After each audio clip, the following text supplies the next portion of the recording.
जेठ 3 देखि 5 गतेसम्म सञ्चालन भएको यस राष्ट्रपति रनिङ सिलमा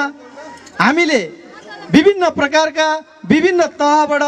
विभिन्न क्षेत्रबाट र विभिन्न हाम्रा समर्थन र हामीलाई माया गर्ने सम्पूर्ण साथीभाइको कारणले सम्भव भएको हो। मैले आजको यस घडीमा सम्पन्न भइरहँदा जाँदाखेरि मैले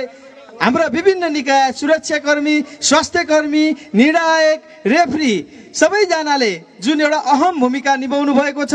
उहाँहरूलाई म एकदम आभार प्रकट गर्न चाहन्छु, धन्यवाद भन्न चाहन्छु। प्रथम हुने नीलकण्ठ र दोस्रो हुने थाक्रे गाउँपालिका र तेस्रो हुने दूरदराजमा रहेको रुबी भ्यालीमा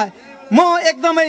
धन्यवाद भन्न चाहन्छु, किनभने दूरदराजमा रहेको रुबी भ्यालीमा विभिन्न प्रतिभाहरू प्रस्फुटन भएको छ। हामीले साँच्चै नै भन्दाखेरि रुबी भ्यालीमा फक्रेको फुललाई हामीले जुन एउटा फुल्ने एउटा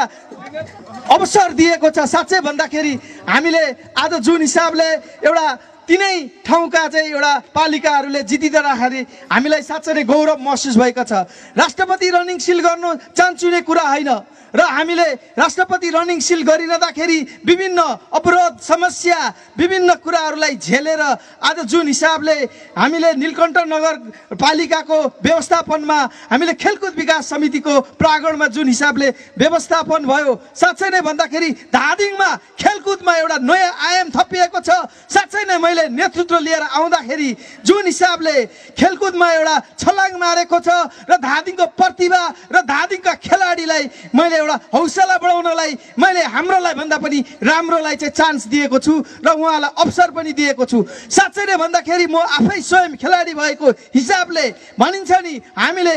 कुनै पनि ठाउँमा कुनै पनि विधामा हामीले जुन विधामा चाहिँ हामी प्रख्त छौँ त्यही विधामा आउनुपर्छ भनिरूप धादिङका खेलकुदका पूर्वाधार र धादिङका खेलकुदका नतिजा र अन्तर्राष्ट्रिय राष्ट्रिय जगतमा जुन छलाङ मारेको छ, साँच्चै नै भन्दाखेरि हाम्रो यो नीलकण्ठ नगरपालिका एउटा हाम्रो सदरमुकाममा चाहिँ केन्द्रित भएको एउटा पालिका हो। उहाँहरूले आज तेस्रो पटक जितिरहँदाखेरि उहाँहरूको टिम साँच्चै नै जुन एउटा गौरव महसुस गर्नुभएको छ, उहाँहरूलाई धन्यवाद भन्न चाहन्छु। उहाँहरूको चाहिँ एकदमै उज्जवल भविष्य छ, किनभने विभिन्न प्रकारका विभिन्न विधाहरू यहाँका प्रतिभा भएको ठाउँ हो। र मैले जाँदा जाँदै तपाईँहरूलाई भन्न चाहन्छु, हामीले धादिङ जिल्लामा जुन हिसाबले चाहिँ एउटा खेलाडी उत्पादन गरेको छौँ, हामी परदेशमा गएर पनि धादिङ जिल्लालाई हामी केही गर्छौँ र पहिलाका जस्तै नतिजा लिएर धादिङ जिल्लालाई हामी चाहिँ एउटा परदेशमा उत्कृष्ट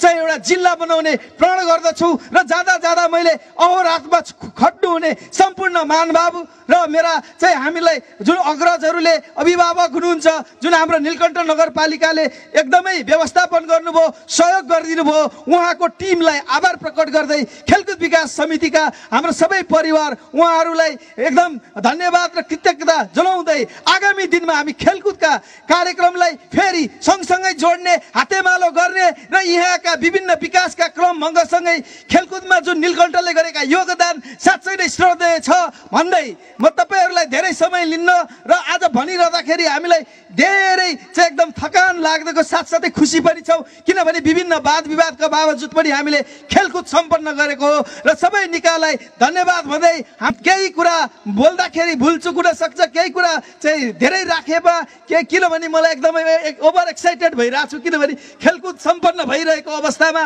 र तपाईँहरूको माझमा मैले सबै परिचित हो, म सधैँ बोलिरहेको हो, सधैँ देखिरहेको हो भन्दै र टाढा टाढाबाट आउने हुने रेफ्री निर्णायकलाई धादिङ जिल्ला खेलकुद विकास समितिले स्वागत भन्दै उहाँहरूलाई आगामी दिनमा पनि तपाईँहरूलाई खेलकुदको कार्यक्रममा निमन्त्रणा गर्ने बाचा गर्दै बिदा हुन चाहन्छु। हस्त, जय खेलकुद, नमस्ते।